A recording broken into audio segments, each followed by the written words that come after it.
Good morning বন্ধুরা, SR ব্লগে সবাইকে স্বাগত জানিয়ে আজকের ব্লগটা শুরু করছি। আর আজকে হচ্ছে শুক্রবার, আর ঘড়িতে এখন বাজে 7:30।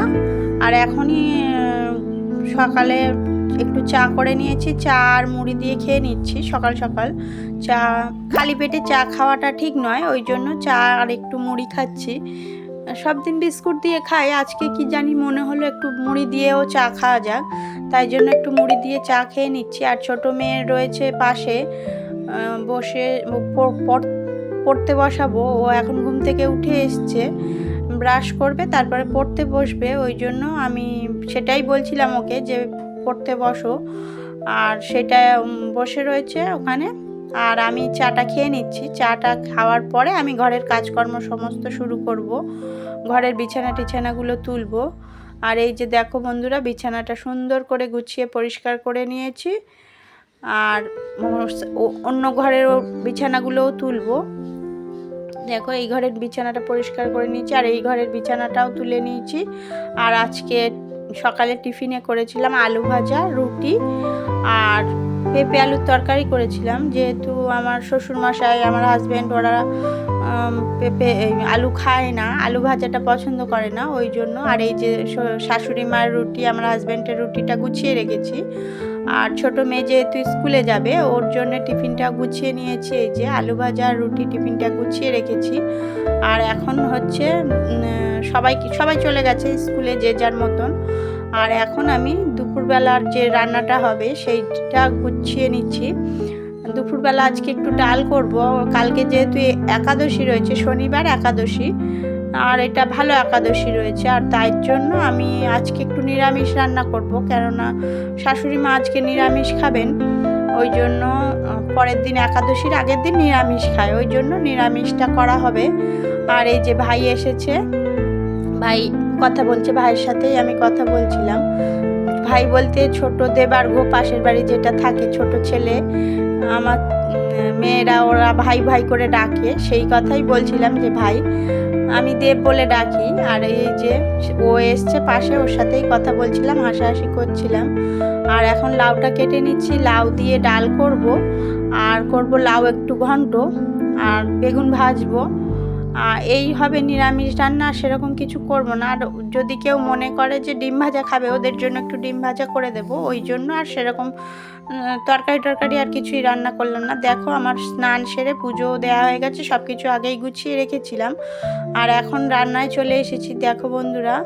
আর ডালটা আগেই করে নামিয়ে নিয়েছি, আর বেগুন ভাজাটা লাস্টে করছি, কেননা ভাত খাওয়ার সময় বেগুনটা ভাজলে গরম গরম খেতেও ভালো লাগবে। আর রান্নাবান্না আমার মোটামুটি কমপ্লিট হয়ে গেছে, তোমাদের সাথে কিছুই শেয়ার করা হয়নি, পরে একটু দেখিয়ে দেব।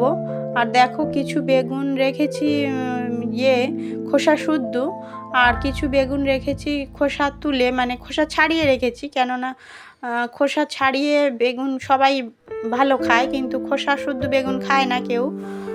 একটা অর্ধেক বেগুন ছিল, সেইটাই আমি খোসা শুদ্ধ কেটে রেখেছি, সেটাই তোমাদের কাছে দেখাচ্ছিলাম। আর এখন পুরো বেগুনটা ভেজে নেব, তাহলেই বেগুনটা ভাজবো আর ডিমটা ভাজবো, আর সবাইকে খেতে দিয়ে দেব।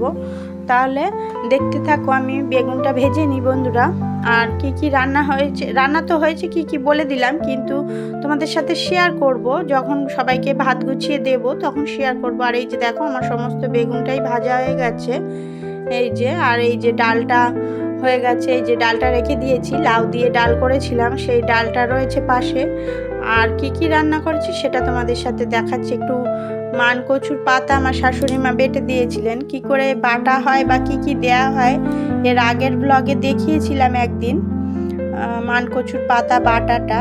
আর এখন সেটাই বাটা হচ্ছে, আমার শাশুড়ি মা বাটছেন, আর আমি এগুলো রেডি করে নিচ্ছি। ওইটা বাটার পরে আবার একটু তেল দিয়ে ভালো করে ভাজা, মানে নেড়ে টেড়ে নিতে হয় ভালো করে, না হলে ওটা খাওয়া যায় না, মান কচুর পাতা তো। আর কি পেঁয়াজ টিয়াজ, রসুন পেঁয়াজ, কালো জিরে, জিরে, সাদা জিরে, এই সবগুলো দিয়ে কাঁচা লঙ্কা টঙ্কা দিয়ে একটু বাটতে হয়, তারপরে বেটে ওটাকে আবার তেল দিয়ে নেড়ে খেতে হয়। ওটা খেতে খুব সুন্দর। আমার শ্বশুরমশাই বললেন যে ওই বাটাটা করার জন্য, তাই জন্য ওই বাটাটা করা হচ্ছে। আর এর আগের দিন তোমাদের ওই বাটাটা কিভাবে করতে হয় শেয়ার করেছিলাম, দেখে নিও। আর আজকেও করা হচ্ছে, ওটা দেবো। আর এই যে আমার হাজব্যান্ডের জন্য ডিম ভাজা করছি, ডাল দিয়ে ভাত খাওয়া হবে না, তাই জন্য ডিম ভাজা করতে হবে। আর শ্বশুরমশাইয়ের জন্য ডিম ভাজা করব। আর বাচ্চারা যেহেতু স্কুলে গেছে, 2 মেয়ে, ওরা এলে ওদের জন্য গরম গরম ভেজে দেবো। কেননা স্কুল থেকে আসতে আসতে প্রায় 3:30 4টে, 4:30 বেজে যাবে। বড় মেয়ে তো 4:30 ছুটি হয়, আর ছোট মেয়ের 3:30 ছুটি হয়, বেলা হবে। তাই জন্য ডিম ভাজাটা গরম গরম দেওয়াই ভালো, ওই জন্য পরেই ভাজবো। তাহলে দেখতে থাকো, আমার ডিম ভাজা হয়ে গেলে সবাইকে ভাত গুছিয়ে দেবো বন্ধুরা। তাহলে যখন খেতে বসবো তোমাদের সাথে শেয়ার করব।